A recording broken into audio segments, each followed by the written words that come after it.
Mayo Experience. Mayo Experience. Mayo Experience. Mayo Experience. Experience. Welcome to the Pat Mayo Experience presented by DraftKings 2021 NFL Week 11 Best Bets. Coming off a pretty good week, so smash the like button to the episode, sub to Mayo Media Network on YouTube, leave a rating and review on Apple and Spotify if you can. Hello to our friends on Game Plus Network up in Canada, and if you want to play in the best tournament on DraftKings, play in the Pat Mayo Experience Listeners League. 3 max entry, $15 to play, no rake. Because it's no rake, you should play in it. Rob Pizzola, Cam Stewart are on the line. I want to apologize to you guys already. The viewers know this. My voice is almost gone, so it's not great. You don't sound too good, Pat. I mean, it's flu season now, so I understand. But yeah, it's got to be rough getting through that now. We didn't have to deal with it last year because we're all wearing masks around. But this year, I'm hearing that the flu season is going to be a whole lot worse. I don't think it's talking about the flu season. He's probably just doing too many shows. Like, and he's losing his voice, right? You think Pat's losing his voice and looks like this because he's doing too many shows? He does the same amount of shows every single week. It just happens. Sometimes, you don't even know. Like, look at me, like Ron Rasp over here. No, trust me. Like, it's. I don't think. I don't know, Pat. Anyway, I'm not your doctor, but I hope you get better. I hope you feel better. It sucks being sick. I can tell you, the kids came home with the flu. We were fine, and then 3 days later, my wife and I are now violently ill. Forgot you got children. No, those kids are germ magnets, man. Like licking things, and rubbing your face. Yeah, that's the thing. Children are lovely, but they're germ infestors. That's for sure. Well, let's talk about last week. Good week, except for the Cleveland Browns. Overall, we went 7-2 across the gold, silver, and bronze picks. 3-0 sweep on the golds. That gets us up to 22-7-1 for the year. That's insane. 2-1 for the silver. 9-21. That's not so good. Bronze picks 2-1. 17-13 for the season. I'm 9-1 with the gold. Cam, you're 8-1-1. Rob, you're now 5-5. So no one is below 500 on the gold picks. That's where we want to be. That's unreal. I honestly, like, I know turkeys, and Rob does too, who sell picks that are just horrible, by the way. You know what I mean? It's like, I can't believe we're at that percentage, Rob. Like, if I could keep this up all the time, I'd be living on a golf course. Yeah, I mean, we know to beat the VIG in the NFL, you need to hit 52.4%, right? Minus 110 is converts to 52.4%. That's a pretty astronomical clip that you guys are hitting at for the gold picks. Hopefully you can keep it up. Obviously, variance is I mean, it's a bitch in the NFL, but it's been a good season so far. You guys have been on the right side of a lot of games, so let's keep it going forwards. I was not on the right side of the Thursday night game. Fortunately, I didn't bet the Thursday night game because who cared about that? I was like, I'm going to bed. I don't even want to watch this crap. I watched it this morning, and I was like, I'm glad I did not either bet or stay up on that. I was on the Falcons. That's the side that I was going to go with, and I was like, no. I don't want to actually put money on that team, Pat. I've never seen a team. How do you say this? Even you know this too, Pizzola. They march the ball a little bit between the 20s, settle for field goals, or then a penalty on a field goal miss. Like, that was one of the worst poorly played games. It's not even on Matt Ryan. The guy gets no protection. Like, this team just sucks. It doesn't matter who the coach is. And I had the under in the game. It actually got crazy. And then New England gets 2 pick sixes at the end of the game too. It was just a deplorable game by the Atlanta Falcons. Yeah, that was just, I can't believe I bet on those guys, but I hit the under. But man, this team sucks. They really blow. Do they inject Matt Ryan's boots with cement before he plays every game? Because that guy, he's 36 years old though, Rob. He's never been a great runner. I have a tortoise downstairs. I mean, my tortoise actually has more mobility than Matt Ryan. It's like the 3rd and 1 sack where he did like the pump fake. I think it was Matt Judon. I can't remember who took him down. Yeah, but it was like watching a play unravel in slow motion. Like, I don't know what Ryan thought was happening in his head, that he was going to be able to like roll out and somehow dodge this sack, but it's pretty hysterical. I mean, the Falcons are garbage. The Patriots had a huge coaching mismatch in that game, and New England is kind of like peaking now. I kind of feel that they might be overvalued going forward, just because now we've seen them with like 2 back-to-back extremely quality wins. And they are a good football team, but we'll see. I don't necessarily think that they're as great as they will be talked up to be this week. So when the Titans have a barn burner with the Texans this week, it's going to be like Patriots by 4 against Tennessee next week? I could totally see that happening, where the Titans end up playing a close game this week. everybody's kind of down on them, and then we get an inflated spread next week against. That's sort of just how the NFL works. You see the line? You see the line on the Tennessee game? I got it at I think it was 12, Rob, when it opened up. It's down to 10, right? I see on DraftKings Sports 9.5. Yeah. But I just checked. You got to go to BetStamp because I don't want to let the cat out of the bag here for our Magic show. But let's just say that Texans might make the card this week. You get my drift. I get your drift, and I like the drift as well. Let's get to the gold picks. That was Feinberg's super lock on our show. Was the Texans plus 11? Oh God, are we? This better not be the Cleveland debacle part 2. But anyway, Feinberg super lock. I love it. I am going to go with the first game on the board at DraftKings Sportsbook right now. It's a team that I think there's been like 3 teams that I've been rotating through my gold picks. This one hit for me last week. I'm going to go back to it this week. I still don't quite understand this line, but it's the Saints plus 2. I'm taking them against Philly. I think they're just a better team than Philly.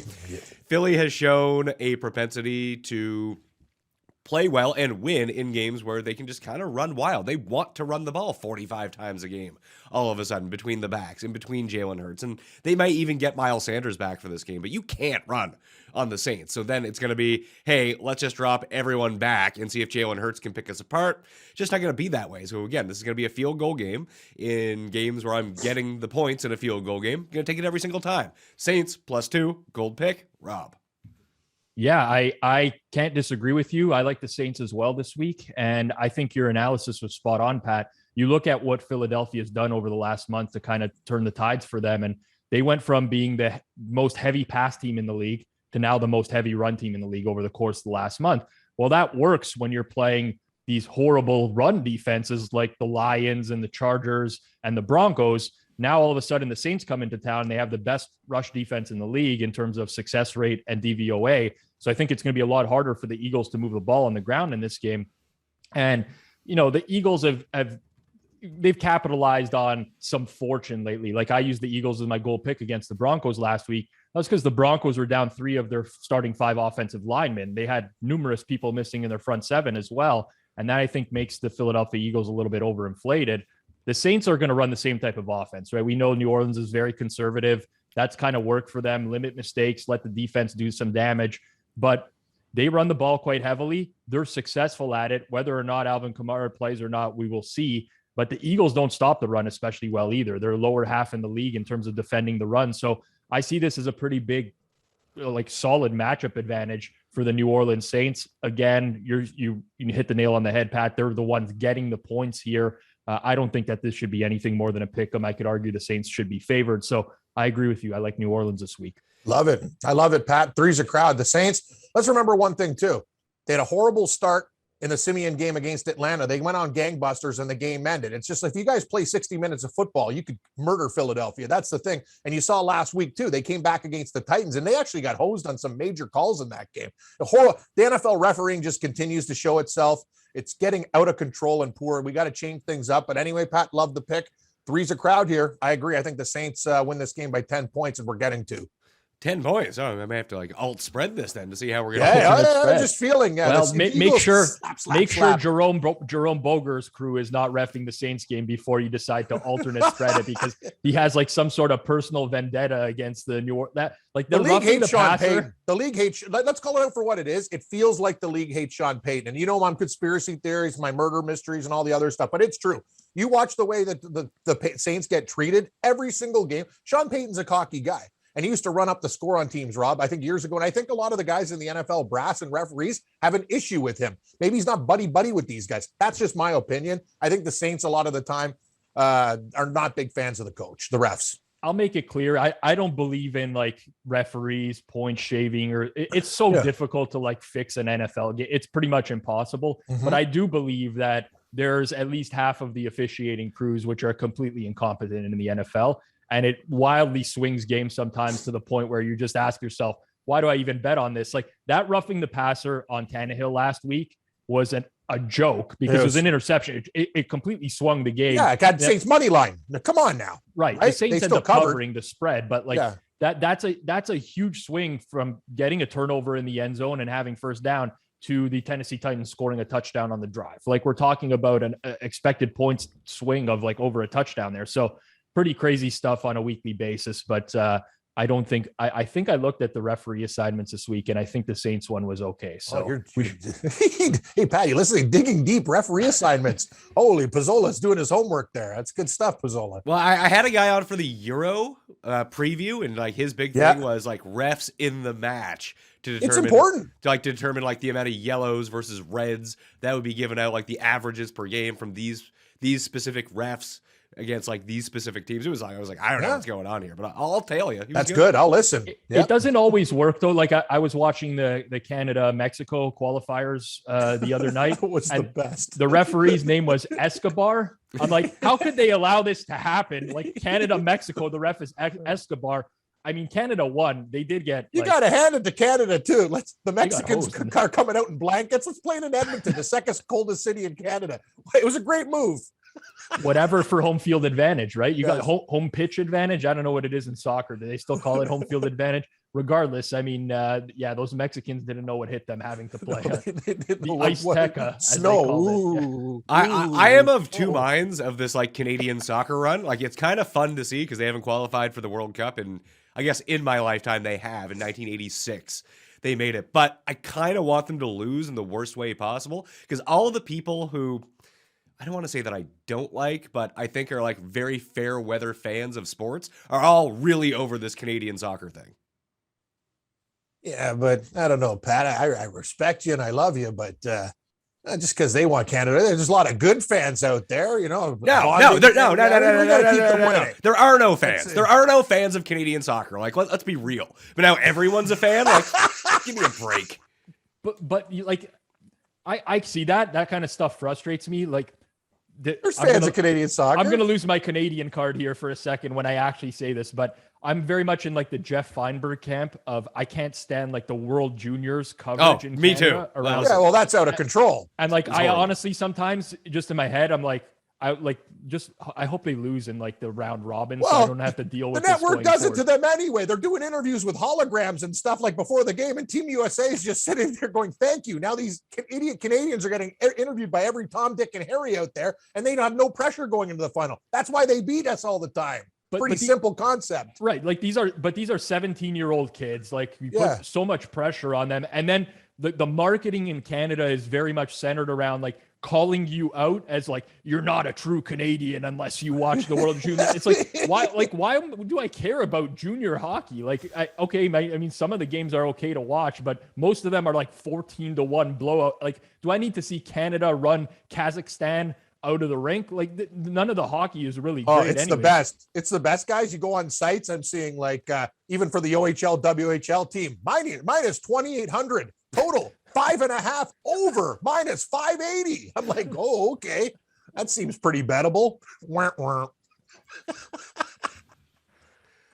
Anyway, it's ridiculous. It's nice to see. I'm for no, it's good. I'm for it, but it's getting to a tipping point with me where I know what you're saying, Pat. There's a lot of like guys who don't even know what a soccer ball is. You're and listen, I'm one of those people. I really don't care about soccer. It's fun that they're doing well, but I don't need to hear it. It's like the most important thing of all time from all these people who don't give a shit anyway. I mean, I get it. That kind like bandwagon jumpers always bother me. That's like.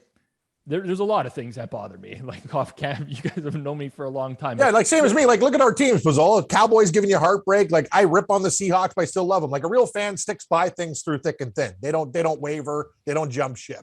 It's pretty simple. That's a fan. You don't do those things. Well said. So thank you. Are you guys going with New Orleans as your gold pick, or Rob? Do you have no, Pat? Yeah, you go first, Rob. Right? You're right. before me. I'll go first. So we saw this now line move. I'm just checking DraftKings. It doesn't matter. I'll take it anyways. I like Washington +3 as my goal pick. Yes, I agree. Obviously 3.5 was available earlier in the week. That's okay. I'm fine with the 3 as well. So what people have to understand is you could have bet this game last week because there's look ahead lines that you can bet in the NFL. And Carolina was a 1.5 point favorite in this game over Washington. Now what's happened over the course of a week? Well, Washington actually beat what some people would consider to be the best team in football by double digits, a game where they looked very good, but now the line has been adjusted to 3 because Cam Newton is back. And I don't know what this perception of Cam Newton is, but he played 9 snaps last week. he was put into very favorable situations that he excels at, which are like short yardage, goal line. They threw out these gadget plays and whatever. I remember last year watching Cam Newton when he was with the Patriots. Guy couldn't complete a 10-yard pass over the middle of the field, looked completely shot. Like we were calling for Jarrett Stidham to replace him on a weekly basis. And now all of a sudden he's back and people are just expected to buy into this Carolina team because they don't have Sam Darnold or PJ Walker there. I don't think Cam Newton is very good. I think that in order to get to this number, you have to make him at least an average quarterback in the league. And I think it's very unlikely that that's the case. Washington to me is still a buy low candidate because like no one respects them. They beat the Bucs last week. Prior to that, those games that they lost against Denver, Green Bay were extremely misleading because they moved the ball all the way down the field in those games and then just turned it over in the red zone, or they missed a field goal. Like Taylor Heineke slides on the goal line and they don't call it a touchdown. There's a lot of things that work against them. So I think that this is mispriced. I don't think it should be 3, and I like Washington quite a bit this week. I'm with you. I like Washington as well. I just went searching for a 3.5 from earlier in the week, and the main places that I'm looking at all now have it at +3, but it's +100 +3, so it might get back to 3.5 eventually. Yes, like 3.5 -120 at some shops. It's pretty expensive to pay that. It's pretty much the equivalent of 3 + 100. But regardless, my point is that I don't think this should be 3. There's no world to me in which Carolina has a home field advantage that's like larger than league average. I mean, you give them maybe 1 point for home field advantage. And then how much better are they than Washington? I don't think that they're much better at all. I think these are pretty equal teams. Now, obviously, you have to point out that Chase Young got injured and the football team is not the same defense as they were early in the year, although they stunk early in the year on defense anyways. So it's not like it's a massive loss from that point of view. I just there's not much separating these two teams. Anytime you can get a field goal and you don't think there's much separating those two teams, then I think you take it.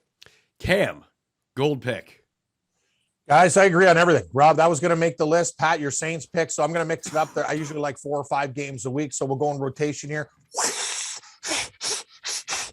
Is it a Jaguar? No, it's a Bengal. The Bengal Tigers are coming back against the Vegas Raiders. They need a little bit of a break. I believe in Taylor as a coach. And here's the thing. The Raiders, these guys are eventually going to crumble up and fall apart. I just don't think they're a good football team. As for Cincinnati, they have a chance to win that division. Now everyone's talking about Baltimore. They got their own problems getting dummied by Miami. Huge game for the Bengals to get back. I like a lot of games, Rob. I like what, and Pat, I love the Washington, love New Orleans, everything that you said, but I got to mix it up. This game also made my top 5 selection. So I like Cincinnati. They should be able to go in there and take care of business. Better team. Burrow, don't turn over the ball and just pound some Joe Mixon and Chase. There's going to be so many mismatches there. The Bengals receivers versus the Raiders secondary. I like the Cincinnati Bengals by a touchdown. All they have to do, it's -1. Win the damn game. Okay. So we got New Orleans +2, Washington +3, and Cincinnati -1 as the gold slate of picks. Rob, where are you going with silver? Just really quickly, I will do the silver in a second. I have the Cincinnati Las Vegas game crossed off my list like it's a strike through, and I'm trying to figure out why I did this earlier in the week, and I just looked it up, and it's the game that Jerome Boger is refereeing this week, which I was so fed up with last week. I'm like, no, I'm not. I can't deal with this guy again. So I'm not changing my pick because of Boger. Just do your damn I'm job. I'm not saying to, but I'm saying to expect some shenanigans. I wouldn't be surprised if we're talking about this game at some point next. That crew finds a way to swing every single game. Yeah, the problem with their games is it's close, right? It's almost like, hey, TV viewers, we're going to have some crazy stuff happening. I know, but the good news is, Rob, I'm not dealing with a spread of like 4. So if it's a tight game and the Bengals win, they win by 2 or 3, I'm still a winner. So yep. That's fine. Okay, silver. I'm going with the Dallas Cowboys. Silver. I'm not going to buy into the Chiefs being back just yet. I know a lot of people want to because they blew out the Raiders on Sunday Night Football. The Raiders' game plan was extremely questionable, to say the least, because we have all these defenses doing the exact same thing against the Chiefs all year long, which is playing 2 high safeties, making them work their way up the field methodically. And what inevitably ends up happening is the Chiefs turn it over or they just bog down. And then the Raiders come out and Gus Bradley, who's a big cover 3 guy, plays cover 3 the whole game and his defense gets torched the whole game. Now, Dan Quinn is also a cover 3 guy, the defensive coordinator for the Cowboys. that's a little bit concerning. But I think Dan Quinn is a smart guy. And I will say the Cowboys have adapted their defense quite a bit this year to the opponent that they faced. I do think that they're going to make the Chiefs go back into that mold of methodically working their way down the field. And we know that what happens when the Chiefs do that is they turn the ball over a lot. Even last week, when they didn't turn it over, they had a Tyreek Hill fumble, which he recovered himself. Patrick Mahomes had 2 turnover-worthy plays as well. So they got let off the hook a little bit by the Raiders' defense. We do know that the Cowboys' defense forces a bunch of turnovers. That's what they really excel at. So I do like that. But on the other side of the ball, you have this Cowboys running game. It's very likely this week we are going to see Tyron Smith, Zach Martin, La'el Collins all on the field together for the first time in 2 years for the Dallas Cowboys. They will have arguably the best offensive line in the league, going up with a Chiefs defense that cannot stop the run. And I just think that's going to open up so many things for the Cowboys offense, because when they do have the running game going, the play action works so well. Like I basically am at the point where I'm trusting Dallas to score more on Kansas City's defense than the other way around. I wouldn't have been there earlier on in the year, but now we're into week 11. We have a large sample on these teams. I don't think there's much separating them at all. I can argue that Dallas is better than KC. So give me the Cowboys. I'll take the 2.5 points. I like this a lot. I like the Cowboys in this game. Cam. Me too. Well, we're agreeing. I don't. That's funny. We're either gonna have a wicked week or we're gonna get torched this week. Well, a lot of agreement last week. It worked out well. Yeah, exactly. I know we laugh and like it's kind of concerning, but it is nice when everyone's on the same page rather than going back early in the year and Ken picking the Lions every week and me having to argue with him about the Lions being terrible. Yeah, they did cover against the Rams. They also lost by like 100 against the Bengals. Yes, they did, and they got smoked by Philadelphia and some other teams. It was pretty even. Too. We were going back and forth. No. That's the thing. We start taking things seriously. I just know what, like you do. I put a line through the Lions, even if I think they're going to cover. I'm not betting those turkeys anymore. They're dead to me. Who are you taking as your silver pick? Well, Pat, we're on I wish we could do like extra minerals this week. It's like I'm like a broken record. I say that all the time because I like 5 or 6 games and we like all the games. I love the Cowboys pick too. There, Pizzola. I'm on it. I'm going to go with the Houston Texans. We talked about this at the start of the show. I wish we got the bigger number, but Tennessee has been playing with fire for a while. And you know the way the NFL works. They're going to have a game that's not going to bring their A game. They could actually, I think they're barely going to squeak out a win, like 3 or 4 points. They might even lose this game outright. Am I insane? Probably, but I'm thinking that's too many points. We're getting 10. Wish we got a little bit more. The opening line was like 11.5, 12, but I'll still take it at 10. I think Houston is going to wake up this week. It's a big game for them. Also, people don't realize this is important. They have a lot of guys playing on 1-year deals. You're going to see some of these young players and guys like that trying to play, and they're playing for their family. Do you want to be living in a nicer house and have money, or do you want to be riding the bus or be out of the NFL? These are big, big things. And I think the Texans bring their A game. Tennessee, look ahead spot, kind of playing with fire, should have lost to the Saints. You know what I mean? And everyone just thinks they're going to roll everybody. I just don't think this is a spot for them to do that. I think it's going to be a really tight game. I'm taking the excessive points. Give me the Houston Texans. Yeehaw! Pizzola's going with the Cowboys. I'm going with the Texans. Silver pick. Let's rock. I like that. The only game that I am not in like lockstep with you guys on is the Cincinnati one, because I'm more on. Well, that's more me too. Yeah, Pizzola put an extra. I actually like the Texans quite a bit in this game as well. But guess who's reffing this one? The mob boss himself, Tony Corrente. Oh, Tony Corrente's a stooge. What's he going to do? Hip check Tyrod Taylor? Hey, Tyrod, I don't like you. There are actually so many conspiracy. I won't get into them, but Tony Corrente's crooked. Tony Corrente is like there's lots of anecdotal evidence that would, like, if there is, I don't believe he is fixing games or intentionally changing the outcomes of games. But there's a lot of questionable stuff that's happened in Tony Corrente games over the year, and it needs to be explored a little. Let's just hope Corrente likes the Texans this week. That would be an extra bonus, right? Or the people who employ him, yes, like the Texans. Yes, correct. Hey, Tony, we're gonna need the Titans to take a fall this week. Where are the Texan monies, Tony? For my silver pick, I really want to take the Colts against the Bills, but for whatever reason, I've been talking myself out of it. Tough game all week. It just seems like too big of a number. And I think this may have updated in real time. Paul, what do you have on the graphic for Detroit and Cleveland? Is it -11? Because I'm seeing minus 12, like in real I got time. BetStamps got minus 12 on Cleveland right now. Just got bet from 11 to 12. Yeah, so it just goes up. I mean, Honestly, that point doesn't really even matter. it doesn't. It doesn't. It's because Chubb is now officially off the COVID list. I'm guessing that's why. Yeah. I'm going to take the Browns against the Lions here. I think this number. If the Browns just lost by a field goal last week or won in New England, it feels like this line would have been like 17.5. And now with Chubb coming back, they're a little bit healthier. I just don't see how Detroit moves the ball, to be perfectly honest with you. If the Browns can get 25 points, they more than easily cover this spread. So I just think that they run the ball 50 times against Detroit, and that's going to be good enough to beat the Lions are coming off their Super Bowl. They got a tie last week. Yep. Yeah, season over for them. Everyone plays the Steelers and looks good. That's basically what it comes down to. Yep. All these teams play the Steelers, and everybody kind of buys into them. I agree with you, Pat. We'll have to see who plays quarterback obviously it's going to be a terrible option regardless, but I will say this is going to be a cold, very likely going to rain, windy game in Cleveland. Those are the conditions that Jared Goff notoriously is terrible in because he's got the small hands and it's hilarious, but he's got the small hands and can't hold the ball. We saw it last week in Pittsburgh. Like, Goff did nothing. To get to those 16 points, it was all running game. Goff was absolutely terrible. He had like 4.3 yards per attempt in that game. So I wouldn't mind if Goff played because I think this is a horrible situation for him. Tim Boyle sucks, who's the backup there. Like, he's legitimately one of the worst quarterbacks. I thought it was that name again is Mr. Blau. David Blau. Is it that Blau? He's I the think third. it's I think Blau. Blau. Is he the third stringer? This is what we're talking about here, though. Like, listen to the guys we're talking about as the options for the Lions. So I agree with Pat. I think this is like we're down on the Browns again.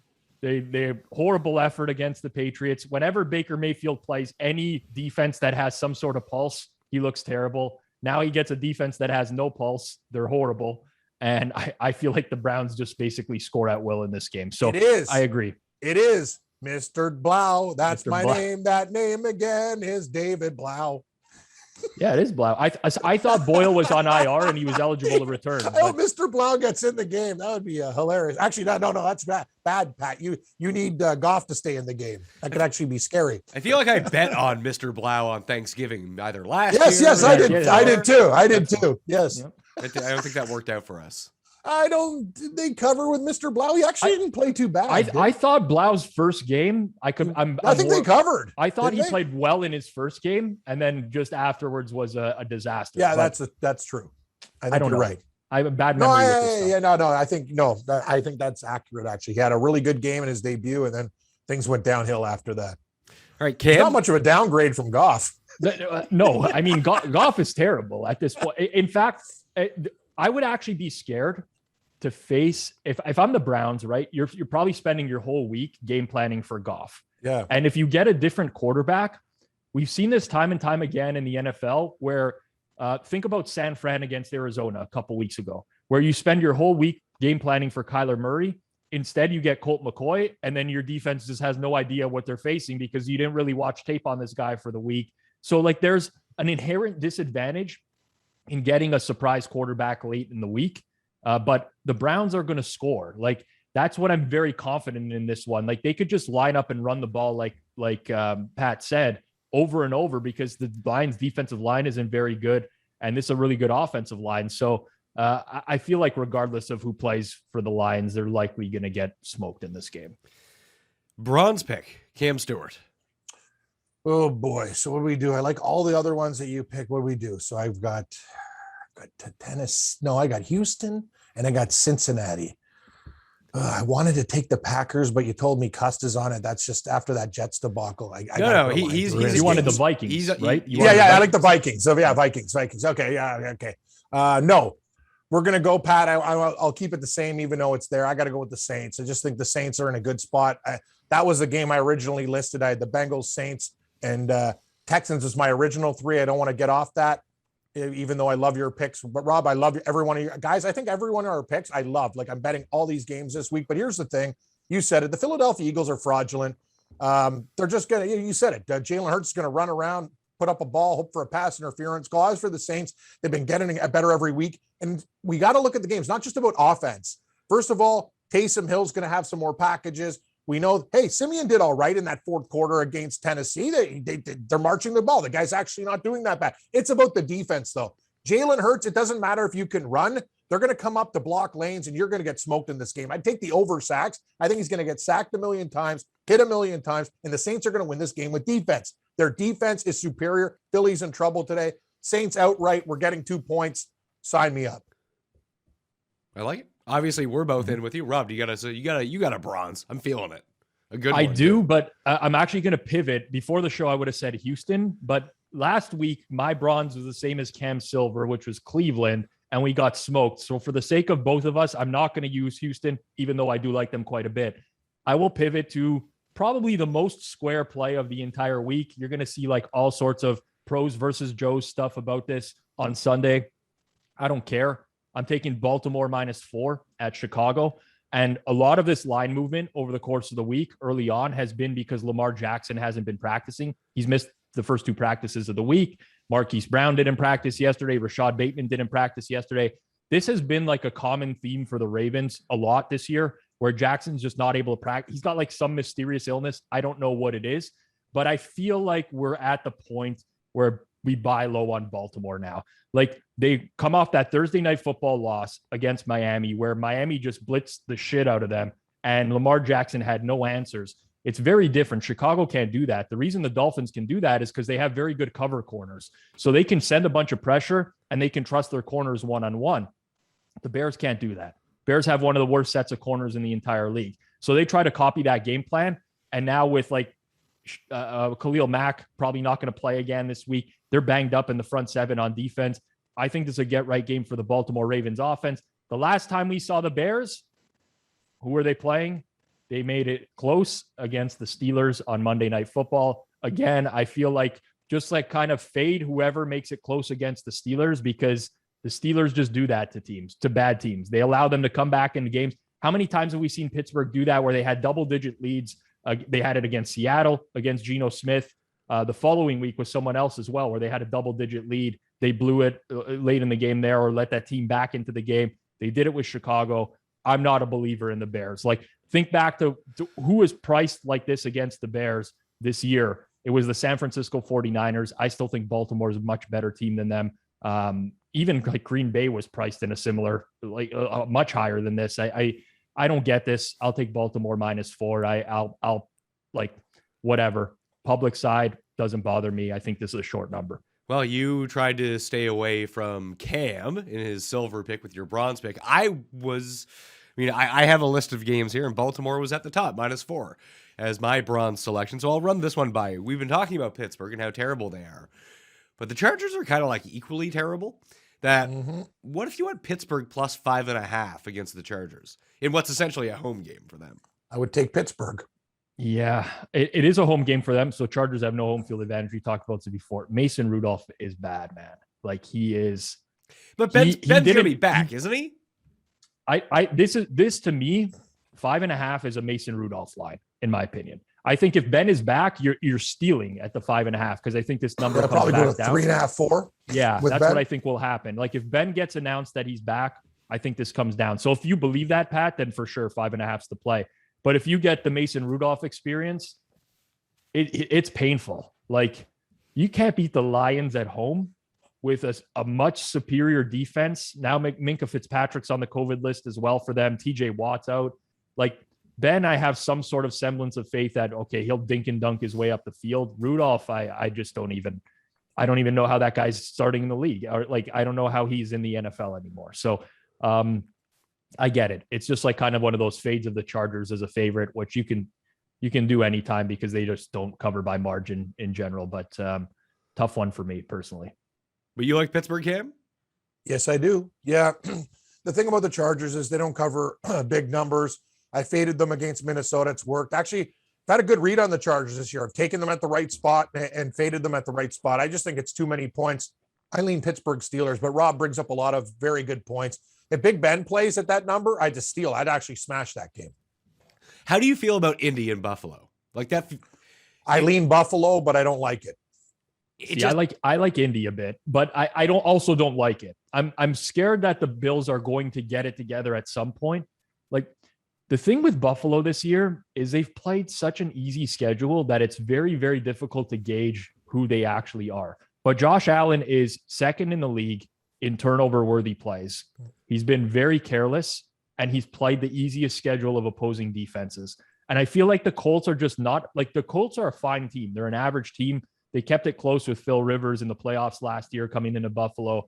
But like it's kind of one of these games where I'd like to fade both of these teams if I was. But here's the thing, Pizzola. The media talks about Carson Wentz like he's some kind of star. He's not. He'll make bad mistakes in that game, Pat. It's getting colder. That's the one thing. I looked at Indianapolis too, and I'm thinking, this seems like an old Carson Wentz pick six type of game.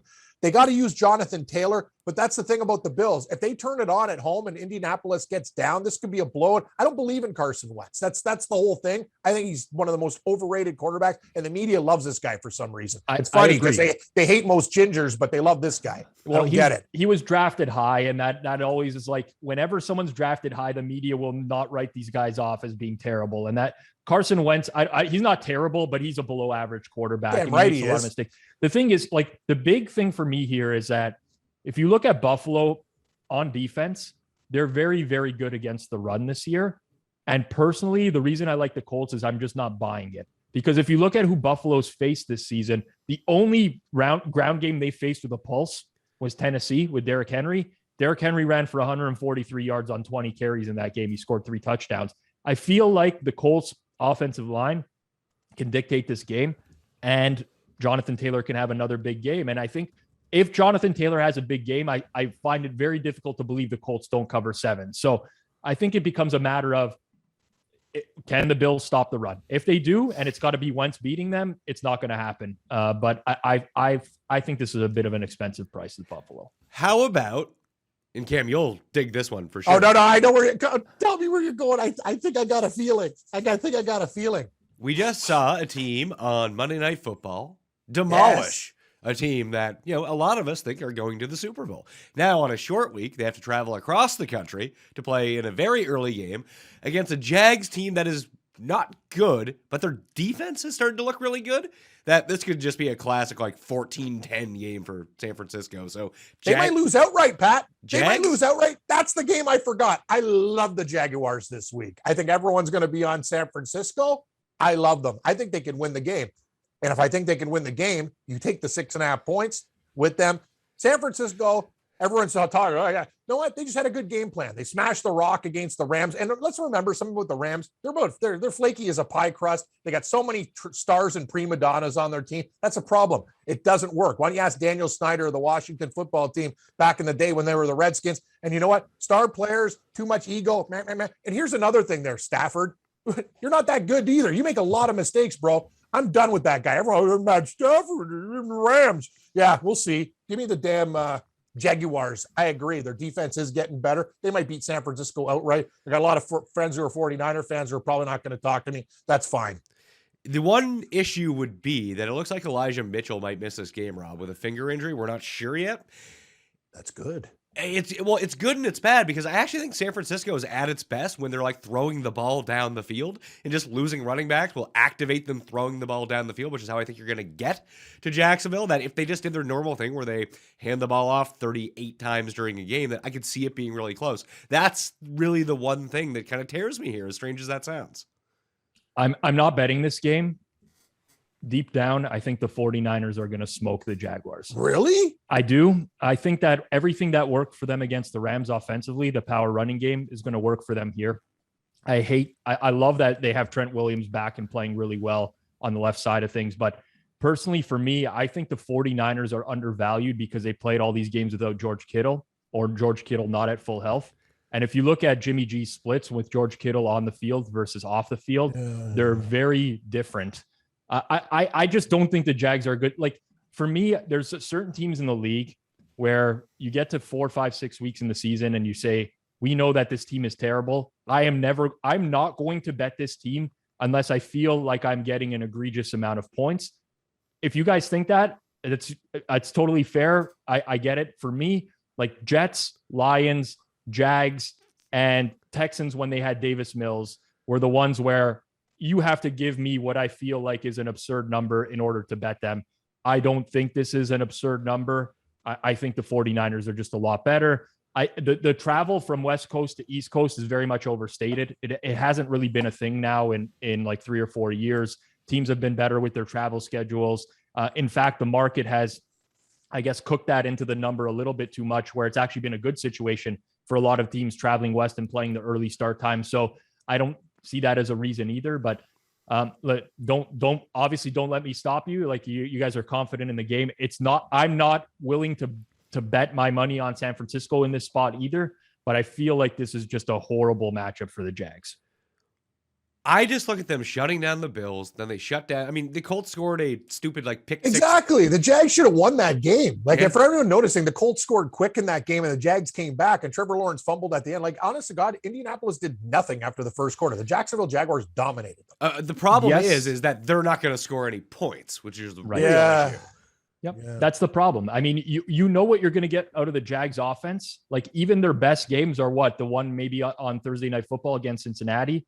That was probably the best offensive game I could remember in recent memory. And they end up losing by field goal, played a good game, but they scored 2 touchdowns in the first quarter and then really nothing afterwards. And that the offense is just way too vanilla for my liking right now. And I mean, don't let me stop you. If you like it, obviously pick it. I know you guys, you wouldn't stop from picking it if I was on the other side, but you got to go with what you're confident in. I just have zero faith in the Jaguars and that coaching staff and everything. And on top of that, we talk about the defense, it's still very overrated.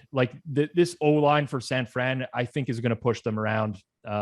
Anyways, I think I've made my point at this point. Yeah, you made your point. You made your point, Pizzola. Agree to disagree. Let the man take the Jaguars if he wants to. They are on the short list. I also have Arizona. I was on Seattle earlier in the week, and maybe I still should be, but now it looks like Kyler's going to play, and now it's still that game stinks. -2. Is Wilson going to be magically better a week later? I have my doubts. Maybe. We saw it with Dak Prescott, right? When he came back from injury, sucked in the first week. And then we kind of actually do see this with quarterbacks. Even Aaron Rodgers, missed a week with COVID and he wasn't great last week either.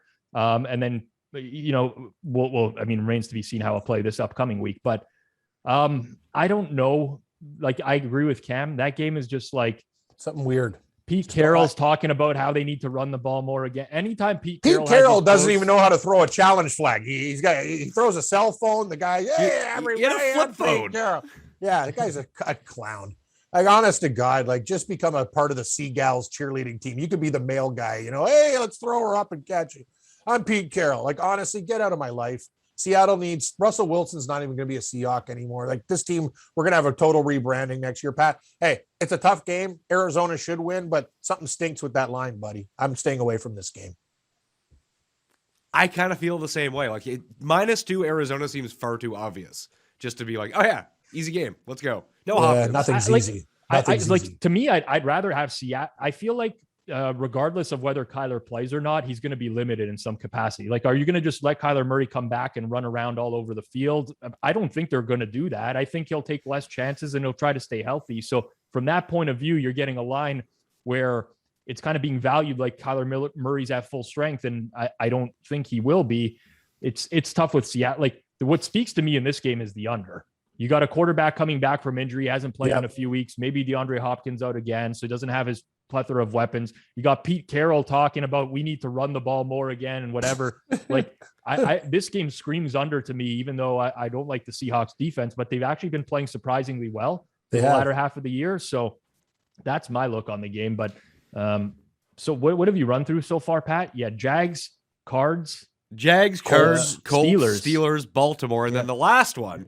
And the final thing I'll say about Arizona is if they bring Kyler back to play, I'm going to guess he's close to 100% because they have a bye week next week, which would make no sense to bring him back too early. Give him the 2 weeks. You're still in first place. It's going to be fine. That if he does come back, it would lead me to think that he's a lot healthier than maybe they're making it out to be. The last one is, good God, Jets 3.5 at home against the Dolphins. Yeah, I don't know. It's a tough one.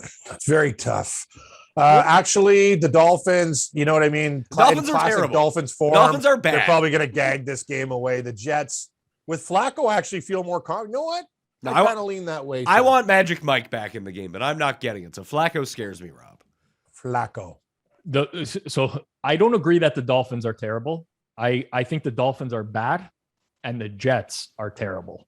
And I cannot, like, they're bringing in Flacco to play this game because they don't trust White or Zach Wilson to be able to handle Miami's blitz, which I find hilarious because Flacco, while he has good numbers against the blitz in his career, the latter half of his career, when he's been a backup, he has terrible numbers against the blitz. So you can get the same game plan for Miami as you get every single week. Tons of blitzes. The corners are going to cover the receivers one-on-one. Is Flacco going to be the one that shreds this defense? No, he's probably going to be a statue. Like, I don't like laying points with Miami because there's obviously a lot of reasons. Like Tua sometimes mind-boggling, but the one thing about Tua is he started 5 games this year. 3 of them were against good defenses, Buffalo twice and New England. Looked horrible. The 2 games he started against bad defenses, Jacksonville, Atlanta, they actually moved the ball. And the Jets, in my opinion, have the worst defense in the league, statistically speaking. So, yeah, that's kind of another one where I can understand why someone would be enticed by the points, but I find that these terrible teams just always find a way to somehow shit the bed, and it wouldn't surprise me if Pat, I got an idea. Because it's called Pat's Bronze Pick. Like the old days, we bring the wheel, we put all like the 6 games that you like on it, we spin it, and whatever it lands on, you take. Because these games are, you know what I mean? And it's fun. Everyone loves wheels, carnivals, and you know what I mean? It's just more entertainment. I'm into that stuff. Yeah, I don't know. Like, what game do we go with here? He likes the Ravens. You like the Ravens, Pizzola. And what was the other one?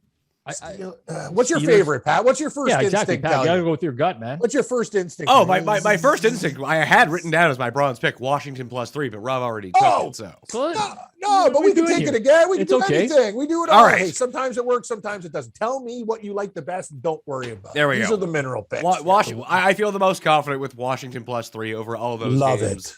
It. Good. I love Cam recommending rolling out the wheel. Back in the day. We used to do the dartboard special. Remember Pizzola, the dartboard special.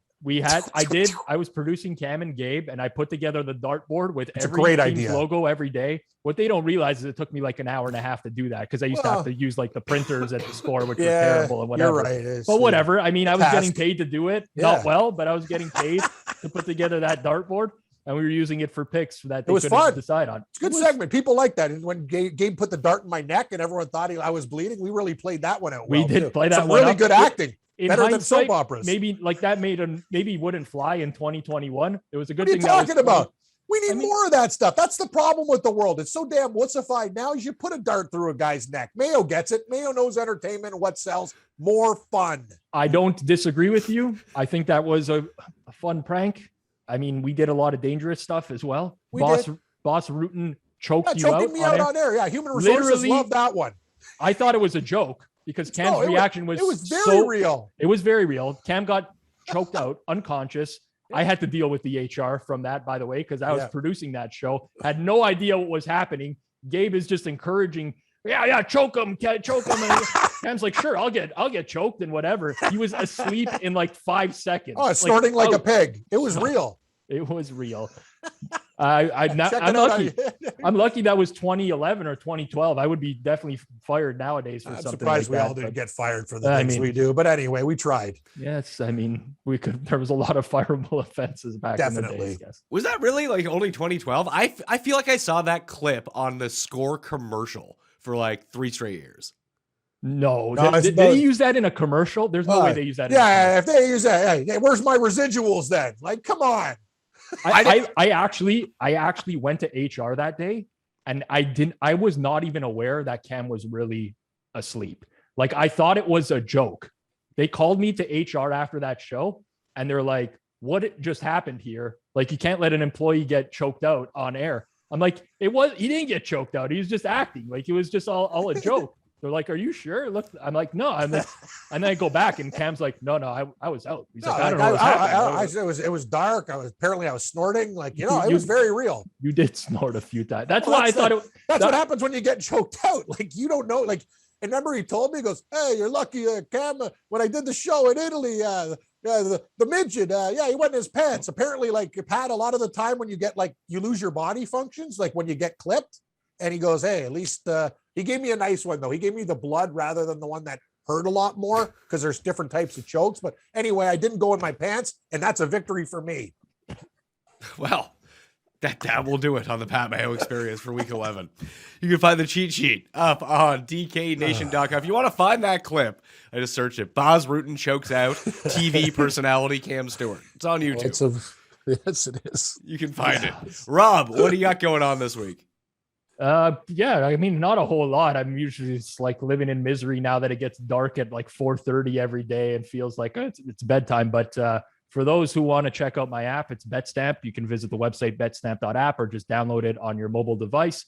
And I am very confident it will help make you a better sports bettor, because I do preach line shopping, getting the best of the numbers. So please check it out for anyone out there. And then actually Sunday mornings as well, if you want a full rundown of NFL games. Just follow me on Twitter at Rob Pizzola. I do a live stream 11 a.m. every Sunday morning, giving my final thoughts on the game as well.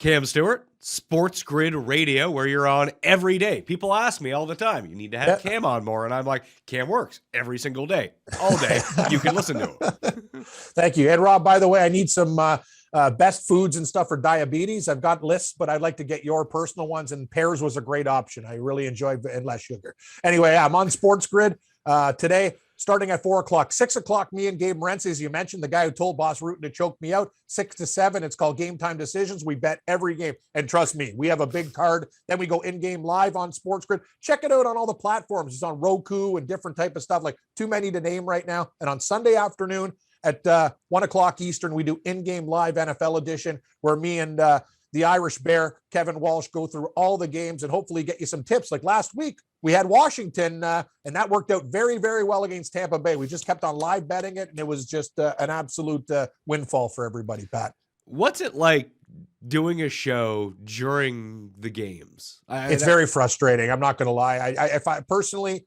I prefer, like, we don't, like, I love working for the guys. I love the network. You know, like, the people there are fantastic. Paz, like working with you and Pizzola. Everyone gets along, but it's very frustrating when I got to focus on doing stuff and then I see things and they disappear really quick. Like, to really make money live betting, as you guys know, you got to be on top of everything, right? But we got to go through every game, the lines, the halftime lines. Yeah, Pat, it's a weird feeling. Sometimes you miss a good number because you're doing other things. That's the frustrating part, but it is kind of exciting. Let's just say it's just a roller coaster ride. A lot of good, a lot of bad. Because Feinberg and I do that for golf like 4 times a year for all the majors. We do the Cut Sweat live on the Friday. Like, people say, hey, you should do that every single week. It's like, I would if I worked for like Golf Channel, but I think just doing it on my own, I don't think I would want to do it. The thing with, like, we used to do hardcore football Sundays back in the day as well. I think that, like, the huge challenge is you're on air the whole time and you're not listening to the game. So you see a lot of stuff that's happening and you have no idea what's going on without the volume in a lot of cases, where, like, there's a flag on the field. Like, if you're watching Red Zone, they cut away a lot of times. And that's what the biggest nightmare is of doing those live feeds. Golf's a little different. Like, there's no, like, you watch a guy hit a shot, you kind of can make out what's happening regardless. But in the football games, there's so much that happens where you actually need to be able to hear the referee or the commentator explain what happened. And you don't get that when you're live on air. So that's what makes it, like, really difficult to do. Yeah, volume down's not good. And it's tough to entice people to watch your show when they're watching football games. Yeah, a lot of people now, Pat, I've realized, kind of like your show, they have the games. People have 4 or 5 TVs in different feeds, right? They got one there. They're like, it's just, gone is the day you're just watching one game. Like, especially for football. Like, I know guys that have like 9 like they got every game set up. It's just, it's like a sports bar. They should just basically, like, get a deep fryer and some taps and just, hey, come over to my house. I would, hey, because that's the thing nowadays. That's what we have at Mayo Media Network. Well, get me over there then, because I live for that. Actually, I can't drink beer anymore. Get a vodka machine, vodka water machine. Yeah, vodka water. I'll just get a bottle of vodka. We'll be fine. Thank you. Pat. I have the water. That's on me. Anyway, yes. I'm Pat Mayo. You can follow me at the PME on Twitter. Subscribe to Mayo Media Network. Again, apologies about my voice and enthusiasm level. I wish I could yell. I really do, but I can't right now. My kids, they love it. Me, not so much. Anyway, thank you all for watching. I'll see you next time. Mayo Experience! Experience!